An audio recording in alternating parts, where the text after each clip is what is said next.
How to help your teen get moving. It's no secret that exercise is important for your health, whatever your age. And it's tempting to assume kids have no problem staying active. After all, there is gym class in school, recess for the younger ones and organized sports, lots of organized sports. But children, and especially teenagers, are far less active than you would think. Adolescents should be getting at least 60 minutes of moderate or vigorous physical activity every day, according to the World Health Organization. Yet a 2019 study published in the Lancet Child and Adolescent Health Journal showed less than 20% of school-going adolescents around the globe are getting this much activity, with girls less active than boys.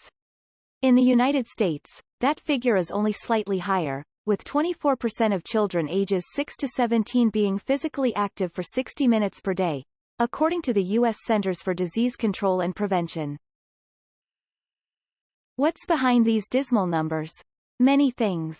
The allure of organized sports is fading, mainly due to its increasing costs, time commitment and often hyper-competitive nature.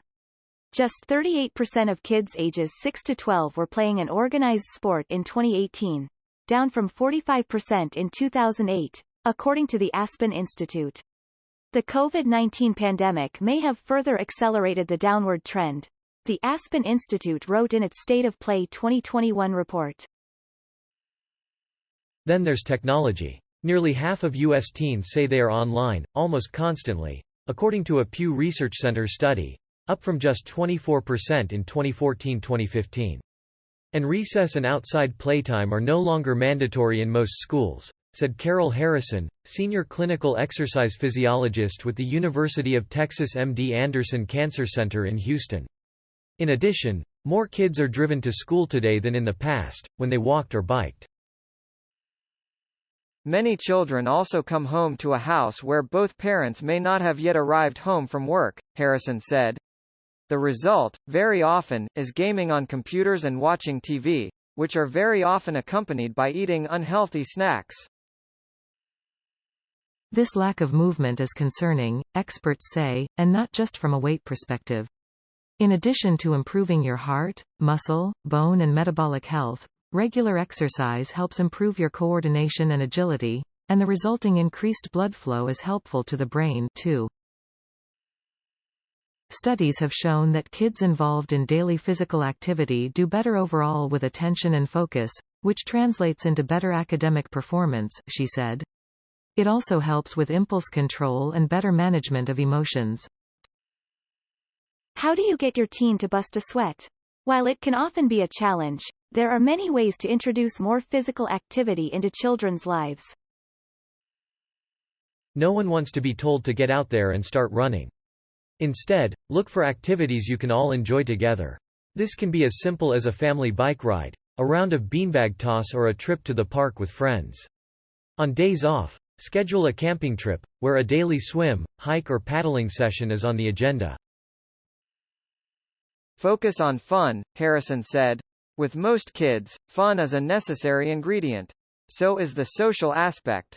Studies have shown that the number one reason most adults start and continue an exercise program is the social component, she said. Kids are the same. Consider organized sports. Organized sports are good at helping teens build social connections and learn perseverance and teamwork. But some programs are more focused on winning and less on nurturing skills. If your teen is eager to master a particular sport, a competitive program might be a great fit. But teens who are in organized sports for the fun and socialization may prefer a less competitive environment. And be aware coaches play a big role in a team's activity level, said Jennifer Agons, an assistant professor in the Department of Recreation, Park and Tourism Management at Penn State in University Park, Pennsylvania. Some run less active practices, where players might spend a lot of time listening to instructions or waiting in line to take their turn in a basketball shooting drill. Not all kids are going to enjoy organized sports, especially if they are not competitive. But maybe they would enjoy rock climbing, skateboarding or the performing arts. My entry point was youth circus, Agon said, and trapeze is a growing youth activity today. Think outside the box. There is also dance, yoga, martial arts, ultimate frisbee, badminton, pickleball and more. Currently trending, virtual reality exercise, something Agon said will likely be prominent in the future. Studies already are showing it has the potential to have a positive effect on physical activity. Exercise doesn't strictly equate with sports. Chores burn calories, for example, so assign your kids the age-appropriate ones that require the most movement. Think mowing the lawn or vacuuming versus dusting or drying the dishes. Creating a garden is another good option, Harrison said, as gardens involve planting, watering, pulling weeds and more. Competitions can also promote activity.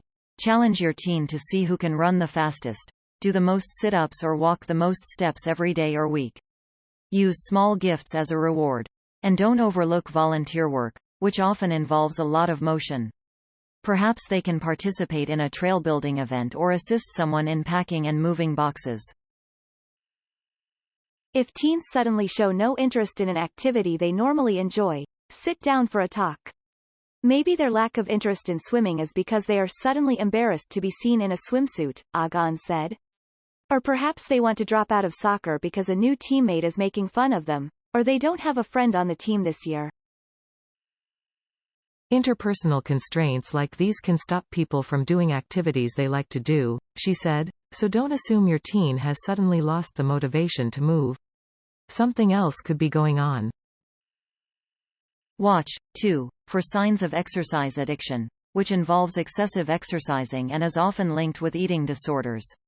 Signs of compulsive exercise include losing a lot of weight, exercising more after eating a lot or missing a workout, and refusing to skip a workout, even when tired, sick or injured. Point out the positives. As teens are finding activities they enjoy, make sure to note all of the positives resulting from their increased movement, whether that's stronger muscles, better sleep or higher energy levels. That can help them on the days in which their motivation wanes, something that happens to children and adults alike. Kids can learn to be excited to move, Agon said. We need to set them on a path where they have a foundation of enjoyment with movement that will get them to seek out activity as young adults.